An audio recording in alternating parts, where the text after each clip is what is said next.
in DAOs, it takes usually more time than in the traditional world, I would say, or the traditional companies. In general, there's this problem: if it's everybody's responsibility, it's no one's. So everything was everyone's responsibility at the start, right? And then as you decentralize, as you come in, you experience fatigue. You experience, things are not being pushed forward because everybody's busy doing other things because no one says, hey, you have to do this thing.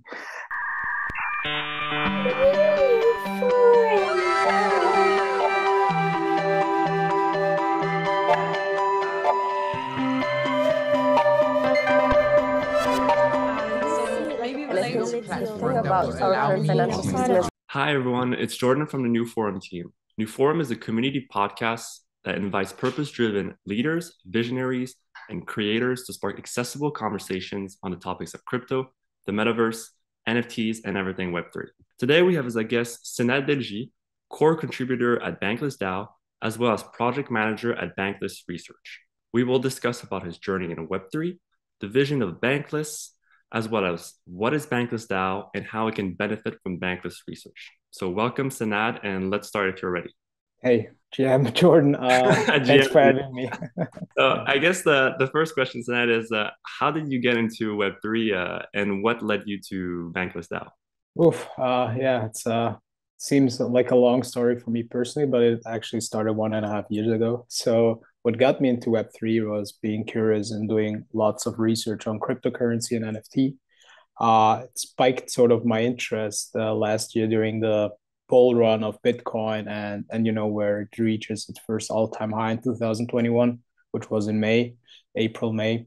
And so what I usually do, like if something spikes my interest and I don't know what it's about, I do research. And so I started digging into the crypto and Bitcoin rabbit hole, ended up with NFTs, trading, experimenting with all these different types of things, and discovered along the way also the idea of decentralized autonomous organizations, DAOs.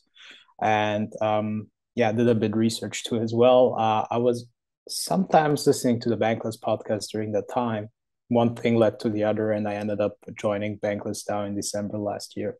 So you went down the rabbit hole pretty fast then, because like in a year and a half, the usual way is you go on a centralized exchange, you buy a bit of crypto, then you might do a bit of research. But what were the different steps actually? Because everyone has a different approach or enters a different way crypto.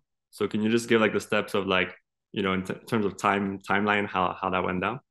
Sure. I think I basically got addicted to learning more and more and more each and every day. So from May last year, for example, during that time I was still writing my thesis. So my background is in sociology. I have my bachelor's degree in sociology. So while I was doing research for my bachelor thesis, I was also doing research on cryptocurrency and everything else, and ended up just working each and every day, basically what I'm doing right now as well. But the dynamics have changed a little bit. So how I managed to do that, then the steps were basically just at first finding the right resources.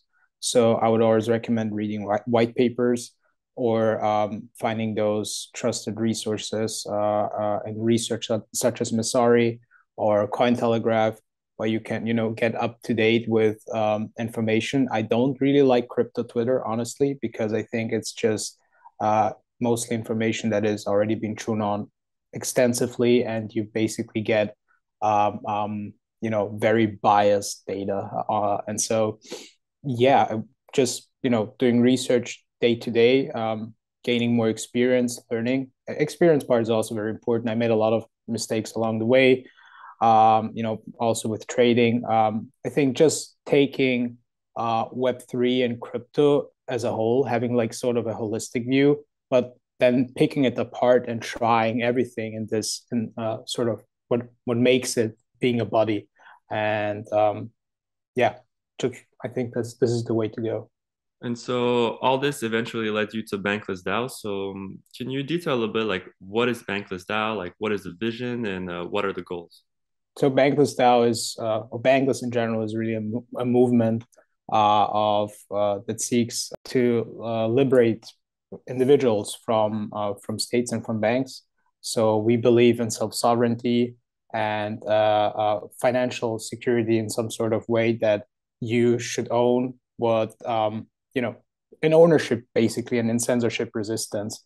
And so we want to leverage the blockchain technology, and we want to leverage this movement in educating individuals on Web3 and crypto, as well as integrating them into the system, driving adoption, and further exploring decentralized governance, which I think is very important and what the DAO is also about. And so can you explain a little bit like how Bankless DAO is organized? Like obviously there's different guilds, different projects. Is there something specific that you would like to highlight? Like for someone that either doesn't know Bankless or even is already part of it, what do you think are the different steps basically to explore really what Bankless DAO is all about? It's a very good question. I think it usually starts with joining the DAO. We have a very easy access because we have guest passes that we offer to members. So a lot of DAOs are built that you have to have a membership in order to explore the guilds and projects within the organization. We offer guest passes for members that are new. These guest passes run out like every 2 weeks, but you can renew them. So what this basically means is you join the DAO, you go through a first quest, which basically tells you about Bankless, the movement, and where you have to answer a few questions as well, just to make sure that there is some sort of alignment at first, and you know where you're joining. And then you have this guest pass and can explore the whole Discord server. I mean, mostly is organized on Discord. We also have the forum, so Discourse, which is where a lot, most of the, I'd say, aggregated thoughts and things that people and members want to share is being discussed. So there's a lot of noise in Discord, but then there is less noise on Discourse because you collect there's like collective information. So when you first join, exploring the guilds and projects, we currently have 14 guilds, from research to education to even project management and DAO relationships and so on and so forth. That's what I would always recommend, or like if I would go back in time, I would always join one guild that I would like, where I want to learn more about it, because guilds are sort of built like talent pools, and talent pools are the purpose is to offer members to upskill their talent basically, and to educate them around the specific area of expertise of the guild. It's research or education. Sorry to interrupt. Can you give like a few guilds maybe that come to mind just to get like a better picture of it? Like, is it guild of research, of consulting, or is it they're kind of different? So a guild, for example, like the research guild, currently operates like there are role holders within the guild that have specific responsibilities over a season. So a season is 3 months in Bankless DAO, and these people get elected. There's like a governance structure, a governance documentation / working agreement that each and every guild is supposed to have. And there are specific policies such as, how do you run elections, all agreed upon by the community. So it's not putting down and, just enforced, but it's all community-based consensus. These role holders get elected, and each and every guild has a bit of a different purpose that we currently try to unify as I'm speaking to you. So Bankless DAO runs through a big restructuring with changing the purpose of guilds and projects, or let's say of guilds, and establishing a standard of either guilds being there to upskill talent or guilds transitioning into departments, which is sort of serve a specific function. Just to give you an example, operations guild currently is run like a guild, but it's not really a guild, because the important stuff with operation is to get things done and for folks to make progress, because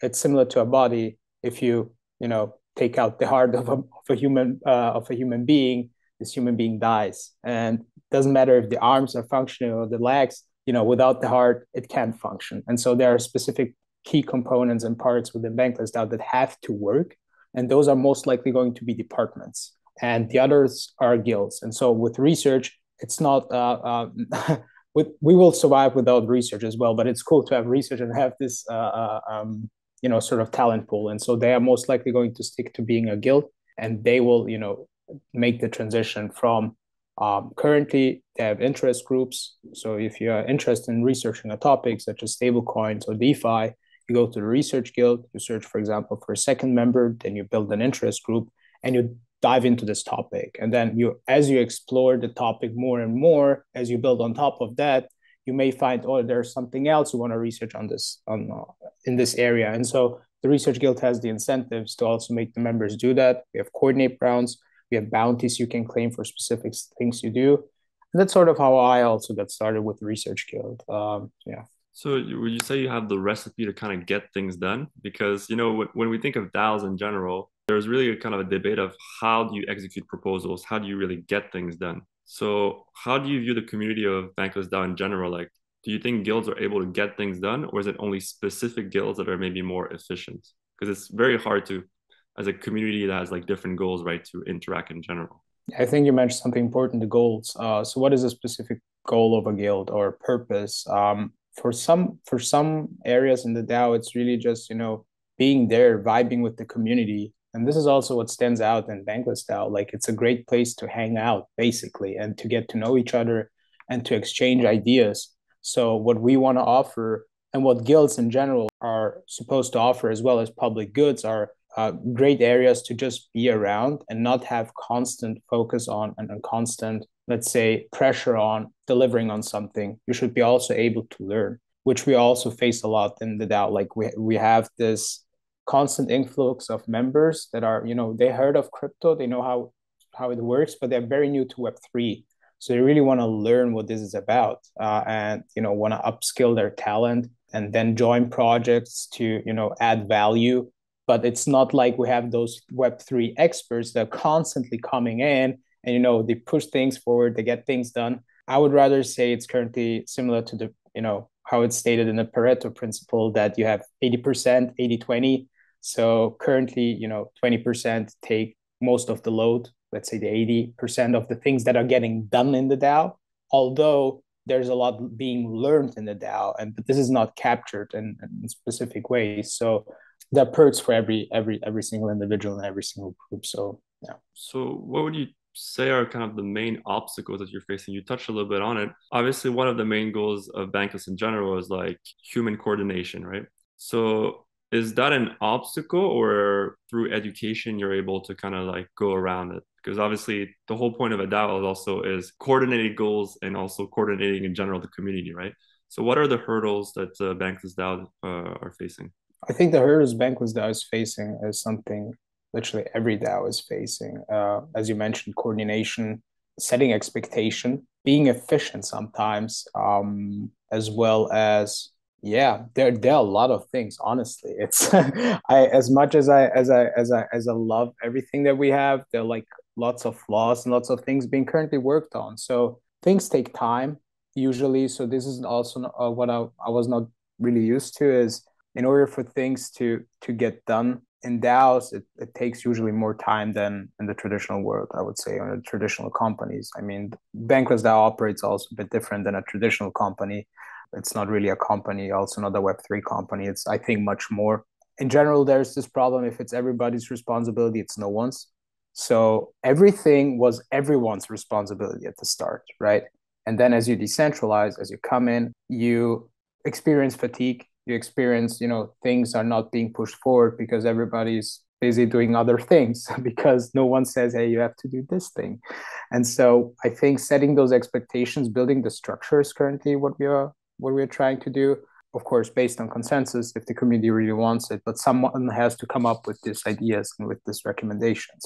So I really love what the GSEs are doing. The GSEs are the governance solution engineers. It's a program and initiative of folks that are governance minded and that try to come up with things and innovate our governance constantly in order for us to stay on the frontier, but also to function properly.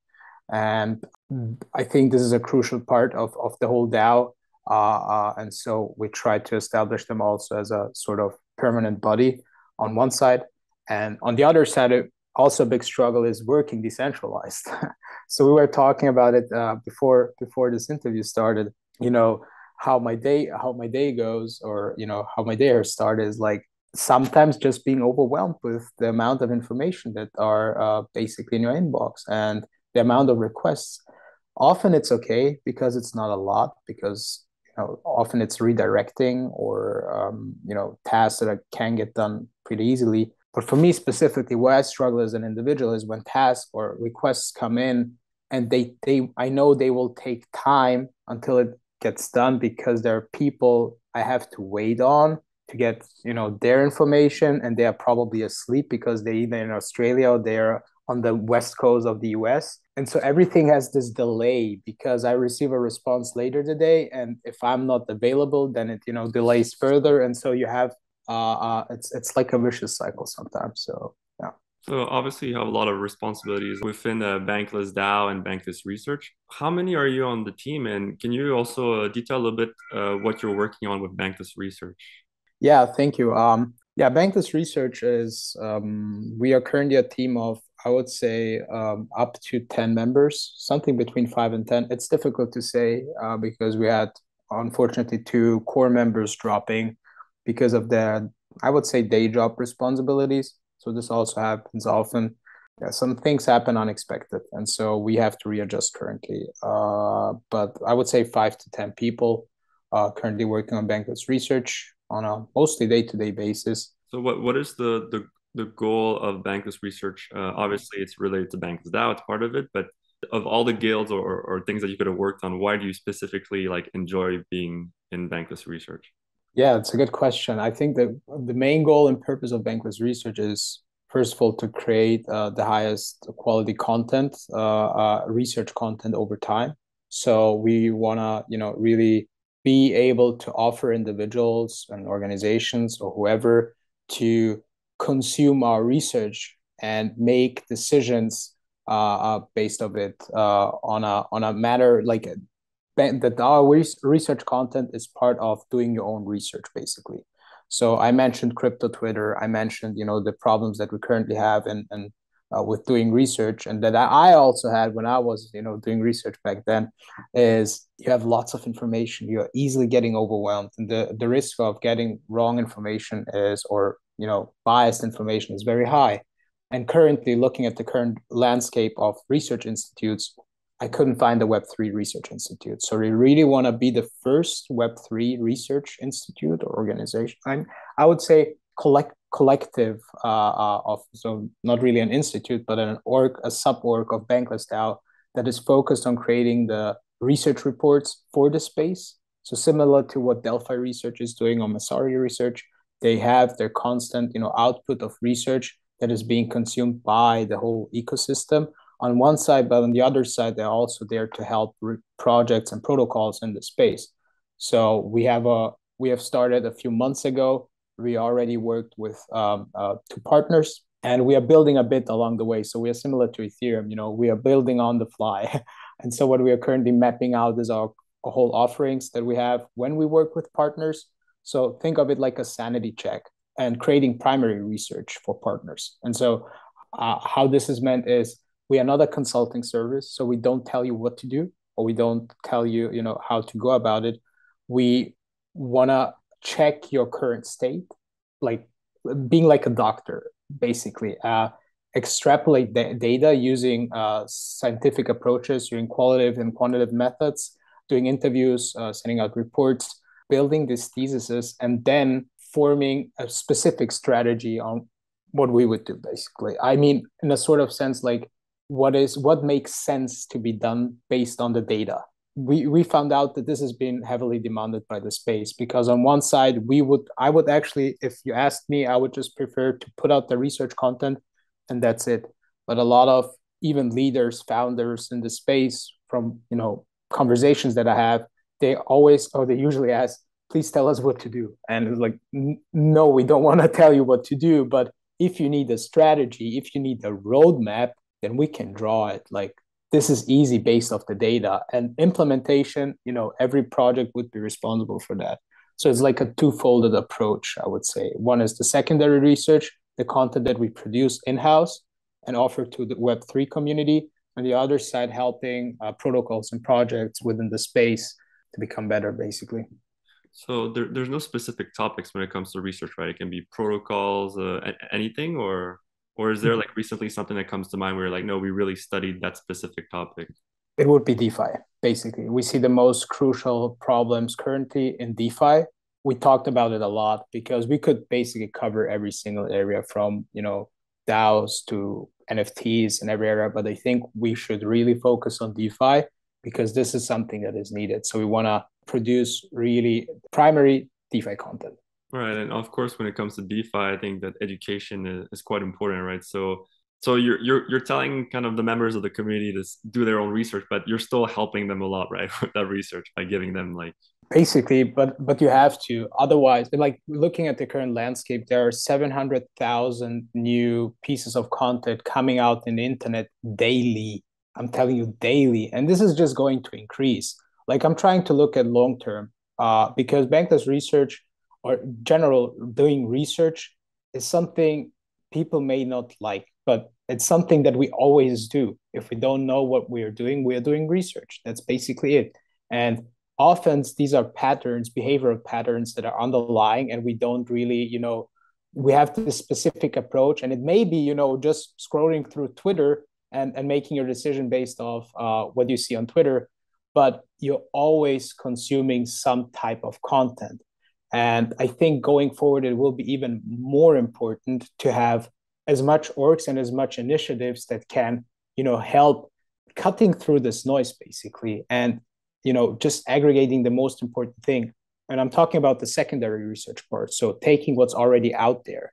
And what we are doing is not something, we don't want to be a monopoly. Like I would love for every org to do this basically just to also increase the competitiveness and also to increase the quality of research that is being done. I don't want to have monopoles like, I don't know, I'm just taking Delphi and Messari as examples, but there are like a lot of examples out there. Doing the research, offering the services, and basically creating this gated, if you want to have good information, you have to have a specific amount of capital or you have to have a subscription model. No, we really want to allow it for Web3 users, mostly aligned people that are aligned with Bankless DAO have some exposure to Bankless or the bank token. So we are currently playing with incentives because we want to bring utility to the bank token on one side. And on the other side, we want to help our treasury as well. And so we try to find the right model in order for people to have access to this information as much as possible, basically, without having lots of borders and obstacles. Bankless DAO has interacted with Gitcoin. So what are the aspirations behind this? Obviously, Gitcoin is known as a reference, when it comes to building and funding the open web. So what are you trying to build with Gitcoin? That's a good question. I think, first of all, a relationship, a partnership with Gitcoin. We have a lot of projects and initiatives in Bankless and members as well that are working with Gitcoin. So I think just an overall collaboration with Gitcoin from Bankless DAO side is important. And so there's this relationship part. On the other side, there is this great opportunity to fund our public goods in the DAO or in our organization in order to, drive Web3, drive the adoption of Web3, drive the adoption of content that we create. Because there's a very important thing. It's like we are building constantly, daily, but it doesn't matter if it's not getting adopted. And so we are seeking, with the support of Gitcoin and with the support of the Web3 community, we hope that, we can build even more, foresee a future where our content, can compete with what's currently out there and, get adopted. And then with the adoption of the project that are stated in like the Bankless DAO Gitcoin application is to support initiatives like Bankless Research, Bankless Academy, which is also very crucial. It's a very important part of Bankless DAO. The international media notes, which are there to translate content, which is also very important. And so overall, it's about supporting projects that are all about adopting an adoption of this space, basically. What are your thoughts on the future of DAOs? Obviously, there's no perfect answer. We don't really know where DAOs are going, but what are your views? Because there's a big debate. Some people argue that you don't need DAOs. You can have a really organized Discord. Others think that DAOs are really necessary. So what are your thoughts? I would stick to the ones say the DAOs are somewhere necessary. I think they're unavoidable. Like at some point, you would have to make decisions on a community base. You always, if you might, I don't know, like if we preach democracy being allowed by decentralized money, basically, then we have to allow democracy also for those that use that money in order to thrive with the whole ecosystem. It's a difficult one, and I don't have a simple answer to that. I just think that DAOs come naturally.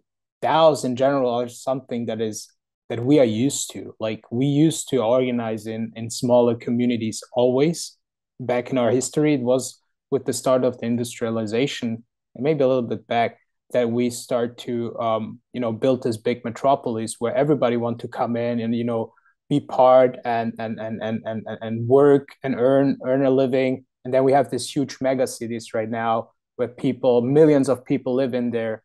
And so, building monopolies in every single country. But I think DAOs in general, from an organizational perspective, they allow to scale and organize in smaller units. Okay, we want to perhaps onboard 1 billion people into crypto, but we in general want to support the whole ecosystem of onboarding this billion people into crypto. It doesn't mean that 1 billion people have to be part of Bankless DAO necessarily. So I think DAOs in general, this concept can allow each community to make collective decisions in order to move forward and build on top of what they already have. So you think that they'll exist in their current form in the future? Because, a few words that you mentioned that were interesting is when you arrive on Bankless DAO, you have a quest. You also use the term guilds, right? So you are kind of trying to gamify.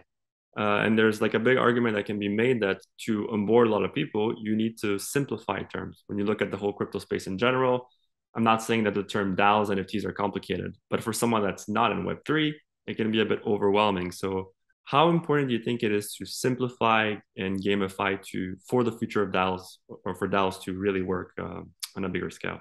Probably a lot. Question would be if we can manage to do that. Because otherwise people won't know what they are using, and we don't want this. We want people to know what they are using and where they're becoming part of. Same with cryptocurrencies. We don't want to end up, if someone asks you what is Bitcoin or what is Ethereum and you can't really explain it, then you basically don't know what you're holding. And with the rise of cryptocurrencies and this new technology, everything is becoming more complex. I think our responsibility as early adopters is to break these things down in more simpler terms for the next cohort to adopt it and for the next cohorts to adopt it. And so they don't necessarily have to know perhaps what the cryptographic background or what cryptographic is in general in order to understand Bitcoin perhaps, or in order to understand how Ethereum works, or in order to understand what secures a network. Because this ties also very much into DAOs. It's like we use the autonomous part, other smart contracts offered by smart contract cryptocurrencies such as in Ethereum. And so if they want to understand what the DAO is, they have to understand what this third letter is in DAO. And so I think breaking it down into simpler terms for us ourselves to understand it as well as to teach it to others. And those that are sophisticated and want to know more about it, they will dive into it and they will eventually understand it. But they don't have to be, not everybody has to know everything. And also not everybody wants to know everything. Not everybody wants to do research every day. Not everybody wants to work 10 hours a day. And this is totally fine. There will be always those people, and those people, will help build infrastructures and systems for others to be onboarded and have, hopefully a good living. And finally, are there any specific things that you're excited about in the future? It could be, gaming, decentralized identifiers, DeFi, DAOs. Is there something that really, kind of piques your interest? I mean, there's quite a few things, like thinking about play to earn and whether it can be adopted or whether it can be a crucial part of the next bull run, perhaps, and be one of the very, very first things where we have mass adoption is something that gets me excited. Then the potential collaboration between DAOs and regulators. Because honestly, I think Web3 communities are powerful, and Web3 DAOs and Web3 can be also very powerful. And I think regulators at the moment have two options: either they're cracking down everything, or they try to work together with some of these very powerful DAOs. And so I think, and something, this is my thesis, that we could say in the next maybe 1 or 2 years, or maybe rather sooner than later, is, having the traditional system, the regulators, the politicians working closely with people from a DAO. I don't have an idea of how this could look like, but I think this is something we could potentially see, and it doesn't have to be necessarily something bad. It can be good for the space, and looking at the current landscape and how things are evolving with projects being sued, people being put in jail. I think this is something we could need, because as much as we would love to compete with the traditional system, they seem to still have more power than we do and can enforce stuff on us. And so we have to be careful and realistic, in my opinion. And besides from that, I think, what I'm really excited about is seeing a lot of protocols adopting this DAO model, because I'm also part of a meta-governance working group within Bankless DAO called DAOplomats. And we recently applied for a grant from 1inch, who want to start decentralizing their protocol, basically, in their community, and having some of their community members being involved in governance decisions. And so they are currently onboarding meta-governance groups in order to help them facilitate that. So we help with the proposal process, we help with the involvement process. And I think the whole, DAO governance topic is so interesting to me. And I think most of my energy currently is going towards this area. And yeah, doesn't seem to get less. Great one. Any final thoughts? I mean, you already gave like great last thoughts, but is there where can our audience find you, or where can they learn more about Bankless DAO? Where should they go? I mean, they can always follow me on Twitter. I go by 0xsenad, so at 0xsenad, or they can follow Bankless DAO at Bankless DAO, I think is the handle. I'm almost sure.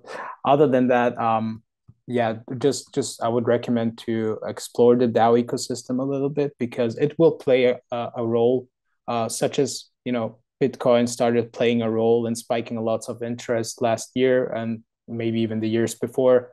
I see adoption. I see people are curious. They want to know more about it. They want to get onboarded. They want to be part of projects. And so I think DAOs will play a crucial role. And what I would recommend, I would rather be there sooner than later, because the knowledge that you can build right now is tremendous. And it will be hopefully very valuable for yourself, and also to all the other members that are potentially following after you, whom you can help sort of navigate the space. So, yeah. Well, thank you again, Senad, for being part of today's forum. If you want to get more involved in our community, make sure to follow us on our social platforms. So on Twitter, it's NEWFORUM_NCO. You can also check out newlife.io or join our Discord community. Links will be in the descriptions. And take a moment. Don't forget to share, like, subscribe to our channel, and have a great day.